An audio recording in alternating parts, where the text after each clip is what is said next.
அன்பர்களுக்கு வணக்கம். டால்ஸ்டாயினுடைய கதைகள் நிறைய பேர் தொடர்ந்து கேட்குறீங்க, ரொம்ப சந்தோஷம்.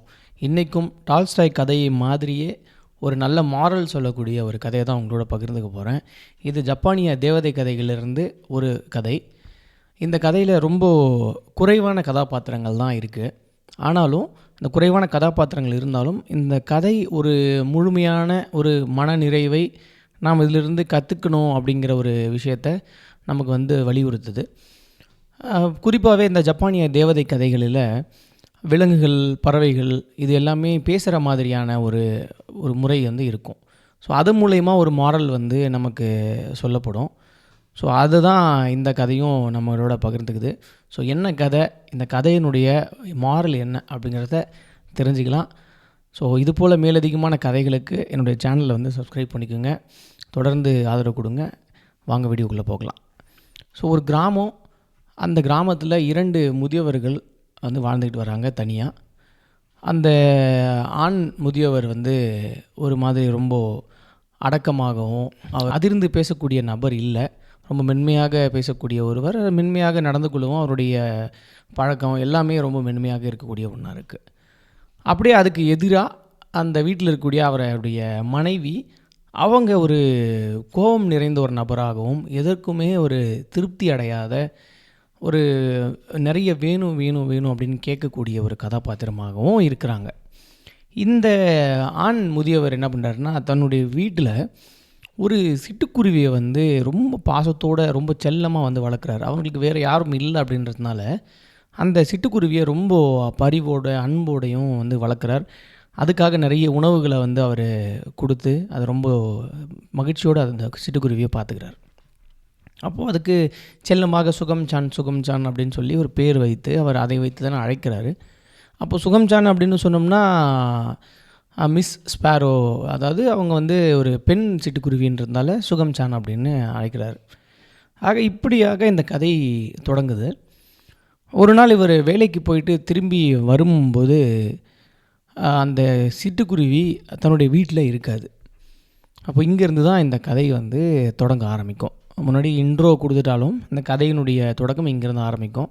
அப்போ இந்த சிட்டுக்குருவிக்கு என்ன நடந்தது, அது எங்கே போச்சு அப்படிங்கிறத முதலாகவும், அதன் பிறகு நடக்கிறது 2வது பகுதியாகவும் நம்ம இந்த கதையில் வச்சுக்கலாம். அப்போ இவர் வேலைக்கு போயிருக்கிற நேரத்தில் அந்த முதியவருடைய மனைவி துணிகளை துவைப்பதற்காக அரிசியை எடுத்து காய்ச்சி அதை ஒரு கஞ்சி போல் செய்து வச்சுருப்பாங்க. அதை தனக்கு வைத்திருக்கக்கூடிய உணவு அப்படின்னு நினச்சிக்கிட்டு அந்த சிட்டுக்குருவி அந்த உணவுகளை எல்லாத்தையும் சாப்பிட்ரும். அப்போது அந்த கஞ்சியாக வைத்திருக்கக்கூடிய அந்த பொருளை எடுக்கிறதுக்காக அந்த பெண்மணி பார்ப்பாங்க. பார்த்தா சட்டியில் ஒன்றுமே இருக்காது. இது யாரா இது போய் சாப்பிட்ருக்குறாங்க, யார் இப்படி பண்ணாங்கன்னு புரியலன்னு பயங்கர ஆத்திரத்துக்கு ஆளாகிறாங்க அவங்க. அப்போ அந்த நேரத்தில் மேலிருந்து பறந்து அந்த பெண் சிட்டுக்குருவி அந்த எஜமானி அம்மாகிட்ட, நான் தான் சாப்பிட்டுட்டேன், எனக்காக வைத்திருக்கக்கூடிய உணவுன்னு நினச்சி நான் இதை சாப்பிட்டுட்டேன், தயவு செய்து என்னை நீங்கள் மன்னிக்கணும் அப்படின்னு ரொம்ப ஒரு பண்பாக ரொம்ப தான் செய்த ஒரு தவறை அது ஒத்துக்கிட்டு மன்னிப்பு கேட்குது. இந்த செயல் அந்த பெண்மணிக்கு மிகப்பெரிய ஒரு எரிச்சலை ஏற்படுத்துது. ஏன் அப்படின்னா, முன்னவே அந்த பெண் சிட்டுக்குருவியை பார்த்து அந்த பெண்மணிக்கு பிடிக்காது. அந்த கணவர் அது ரொம்ப பண்போட ரொம்ப பரிவோட அன்பாக பார்த்துக்கிறாருன்றத ஒரு வைத்தறிச்சல் அந்த அம்மாவுக்கு இருக்கும். ஆக உடனடியாக என்ன பண்ணுவார்னா, இந்த வைத்தறிச்சல் எல்லாம் சேர்ந்து யோசித்து அதனால் அந்த அம்மாவால் இருப்பு கொள்ள முடியாது. உடனடியாக உள்ளே இருந்து போய் வீட்டுக்குள்ளே இருந்து ஒரு கத்திரிக்கோலை எடுத்துகிட்டு அந்த சிட்டுக்குருவியினுடைய நாக்கை தன்னுடைய அழகை அப்படின்னு சொல்லி திறந்து அதனுடைய நாக்கை துண்டாக்கிடுவாங்க.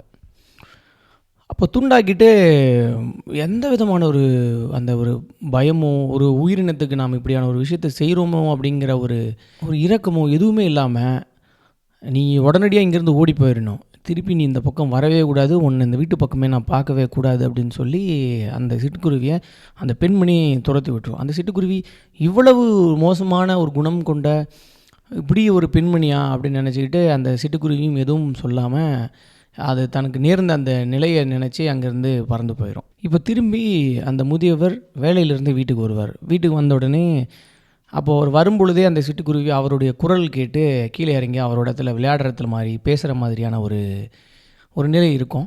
அது இப்போ இல்லை.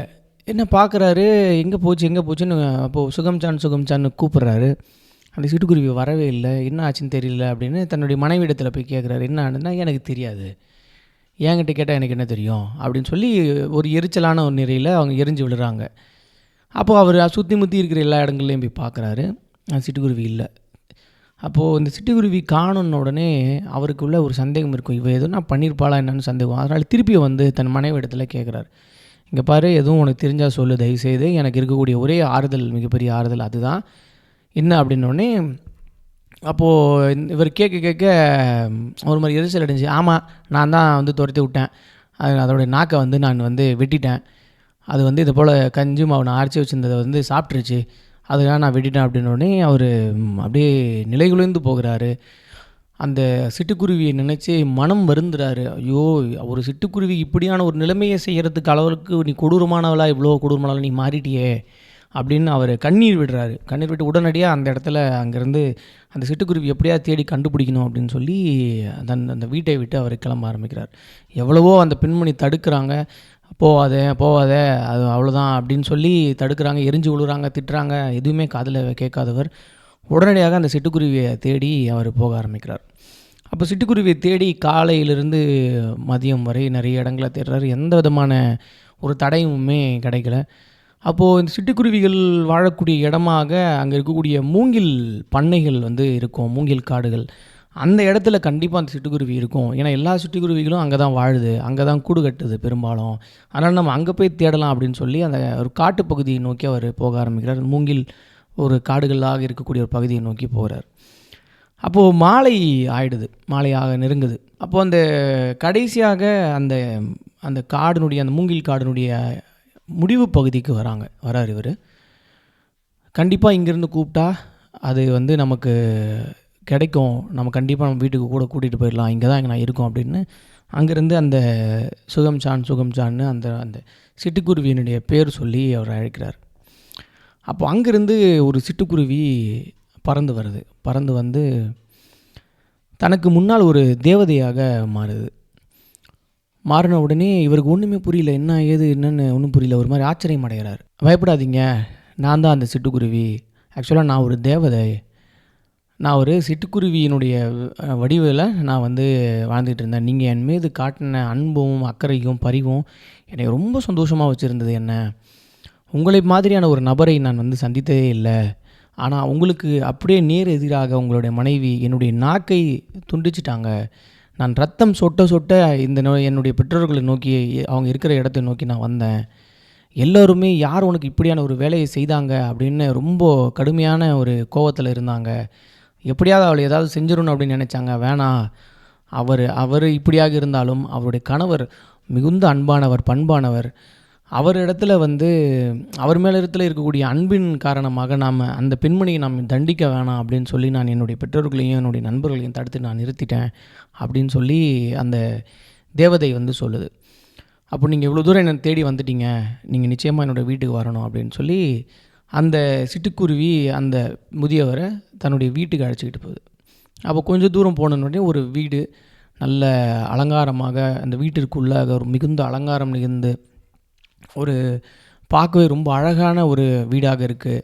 அங்கே அவருக்கு நிறைய விதவிதமான உணவுப் பொருட்கள் வந்து பரிமாறப்படுது. அவர் அந்த குருவின் மீது காட்டின அந்த அன்பினுடைய பலனாக அவருக்கு மிகுந்த மரியாதையும் நிறைய உணவுப் பொருட்களையும் அவர் கொடுத்து ரொம்ப மகிழ்ச்சியாக அந்த குருவியும் அந்த குருவியை சார்ந்த அந்த குடும்பங்களும் ரொம்ப சந்தோஷமாக பார்த்துக்குது. அப்போ பொழுது போயிடுச்சு, இருட்ட போகுது. அப்போது நான் வந்து நீ காணோம் அப்படின்னு தான் என் மனசு கேட்கல, நான் உன்னை தேடி வந்துட்டேன், அப்போது நீ உன்னை பார்த்துட்டேன், எனக்கு ரொம்ப சந்தோஷம், உனக்கு இப்படியான நிலைக்கு நான் வருந்துறேன், நான் மன்னிப்பு கேட்டுக்கிறேன் அப்படின்னு சொன்னோடனே, இல்லை நீங்கள் எதுவும் வருந்தவோ மன்னிக்கவோ தேவையில்லை, மற்றவங்க செய்த ஒரு காரியத்துக்காக நீங்கள் வருந்த வேண்டிய அவசியம் இல்லை, நீங்கள் வந்து நல்ல மனிதர், நீங்கள் எப்போவும் மகிழ்ச்சியோடு இருக்கணும் அப்படின்னு நான் வேண்டுறேன் அப்படின்னு சொல்லி அந்த குருவி சொல்லுது. அப்போ நான் இங்கேருந்து விடைபெறுறேன் அப்படின்னு அந்த முதியவர் சொல்லும்பொழுது அந்த குருவி, இல்லை நீங்கள் என்னோட இருந்து இன்னும் ஒரு வார காலம் என்னோட இருந்து நீங்கள் நல்ல முறையில் இங்கே உணவுலாம் எடுத்து சாப்பிட்டு நீங்கள் நல்ல முறையில் மகிழ்ச்சியோடு இங்கே இருந்து அப்புறமா நீங்கள் போகலாம் அப்படின்னோடனே, இல்லை அவள் தனியாக இருப்பா, நான் போகிறேன், உன்னை பார்த்ததில் சந்தோஷம் எனக்கு அப்படின்னு அவரும் நான் போகிறேன் அப்படிங்கிற ஒரு நிலையில், சரி வேறு வழி தெரியாது, சரி போயிட்டு வாங்க அப்படின்னு சொல்லிடுவாங்க. அப்போது போகிறதுக்கு முன்னாடி அந்த முதியவரை அந்த சிட்டுக்குருவி நிறுத்தும். இருங்க, உங்களுக்கு வந்து நான் பரிசுகளை கொடுக்கணும் அப்படின்னு நான் வந்து நினைக்கிறேன் அப்படின்னுவான். அப்போ தனக்கு முன்னாடி தனக்கு 2 பெட்டிகளை வந்து காண்பிப்பா. ஒரு பெட்டி வந்து பெரிய அளவிலான பெட்டியும், இன்னொரு பெட்டி அளவில் சிறிய அளவிலான பெட்டியாகவும் இருக்கும். இந்த 2 பரிசு பொருட்களை நீங்கள் எது வேணும்னாலும் எடுத்துக்கலாம் அப்படின்னு அந்த குருவி வந்து கொடுக்கும். அப்போது இந்த முதியவர் எதுக்கு இதெல்லாம் வேணாம் பரவாயில்ல அப்படின்னும்போது, இல்லை நீங்கள் என் மீது காட்டின அன்பினுடைய வடிவமாக நான் இது வந்து உங்களுக்கு ஏதோ செய்யணும்னு நினைக்கிறேன், நீங்கள் எடுத்துக்கணும் அப்படின்னு அந்த குருவி சொல்லுது. அப்போ தன்னுடைய அந்த குருவியோட குடும்பத்தார்களும் உங்களுடைய நல்ல மனதுக்கு நீங்கள் கண்டிப்பாக இதை எடுத்துக்கணும் அப்படின்னு வற்புறுத்துகிறாங்க. அந்த இடத்த யோசிக்கிறார். நான் இங்கேருந்து பயணித்து போகணும், என்னால் வந்து ஒரு கனமான பெட்டி, ஒரு பெரிய பெட்டியை எடுத்துக்கிட்டு இவ்வளோ தூரம் திருப்பி நடந்து போக முடியாது, ரொம்ப சிரமமாக இருக்கும். அதனால் வந்து அந்த அளவில் சிறியதாக இருக்கக்கூடிய பெட்டியை நமக்கு போதுமானது அப்படின்னு அவர் நினைக்கிறார். அப்போது அந்த பயணமும் ரொம்ப எளிமையாக இருக்கும். ரொம்ப கனமான அந்த பெட்டியை எடுத்துக்கிட்டு நம்மளால் போக முடியாதுன்றது அந்த ப்ரெசன்ஸ் ஆஃப் டைமில் அவர் யோசிக்கிறார். இன்னொன்று, அவருக்கு அந்த அளவு குறித்தான அந்த பேராசை என்பது அவர் இல்லை. அதனால் அந்த சிறிய அளவிலான பெட்டியை எடுத்துக்கிட்டு அவர் அங்கேருந்து போகிறாரு. தன்னுடைய வீட்டை வந்து அடைகிறாரு. வழக்கம் போல் தன்னுடைய கணவன் வந்து இன்னும் காணுமே அப்படிங்கிற வழக்கத்தோட கோபம், அந்த எரிச்சல், இது எல்லாத்தோடவையும் தன்னுடைய கணவனை வந்து அவரை வரவேற்கிறா. திட்டி தீக்கிறா. நீ எங்கே போய் தொலைஞ்சா, என்ன பண்ண, நீ ஏன் அப்படின்னு திட்டி தீக்க ஆரம்பிக்கிறாங்க.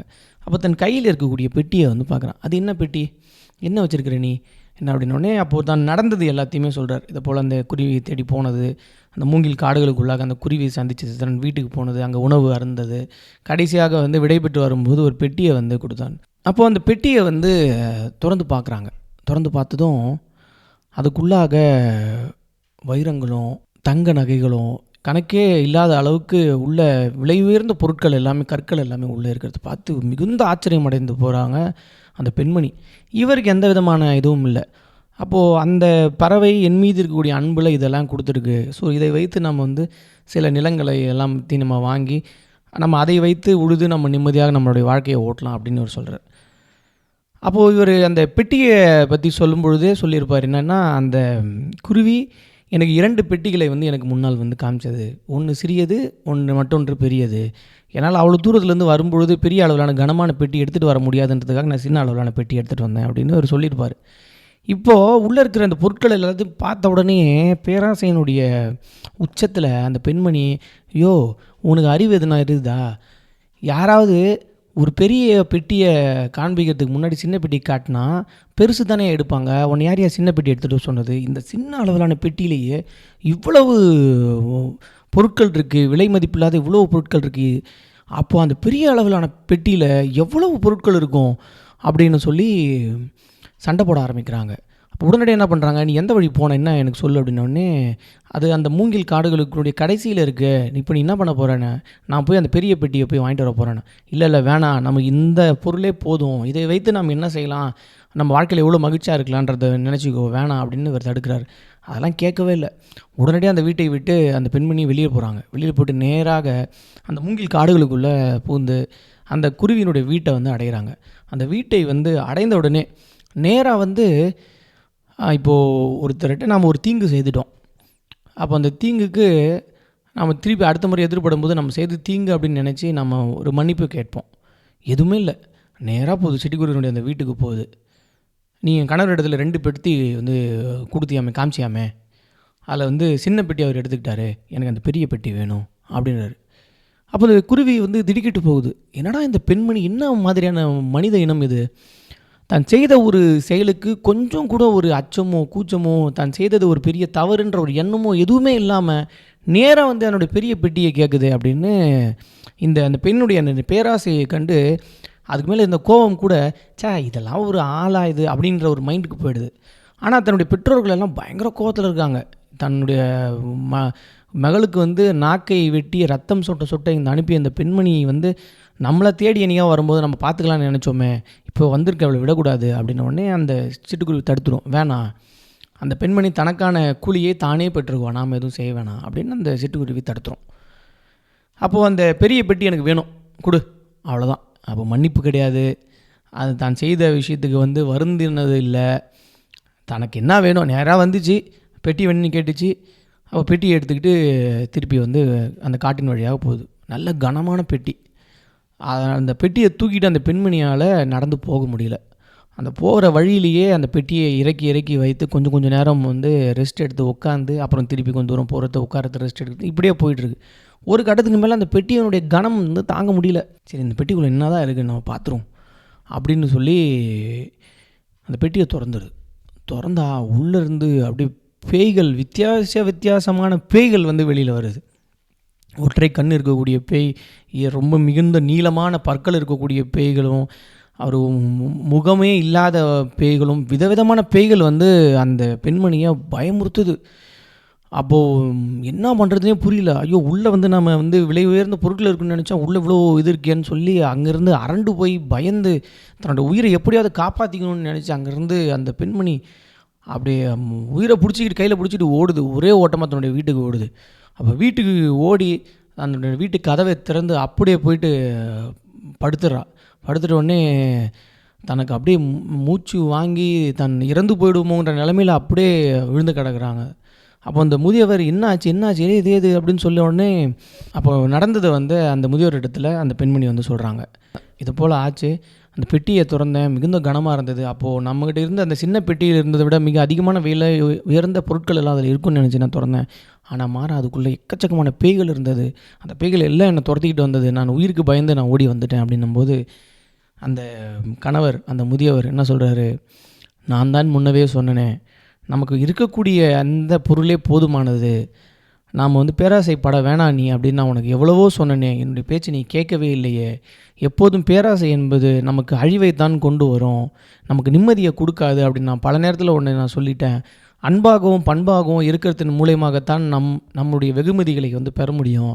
உன்னுடைய கோபமும் உன்னுடைய பேராசையும் உன்னுடைய எரிச்சலும் பிற மனிதர்கிட்ட காட்டக்கூடிய நீ வெறுப்போம், அதனால் நீ எதுவுமே சம்பாதிக்க மாட்ட, உனக்கு இழப்புகள் மட்டும்தான் நேரிடும், நீ எப்போ திருந்த போகிறேன்னு எனக்கு தெரியல அப்படின்னு அந்த முதியவர் அந்த பெண்மணிக்கு அந்த நேரத்தில் ஒரு கொடுத்த ஒரு வார்த்தைகள்.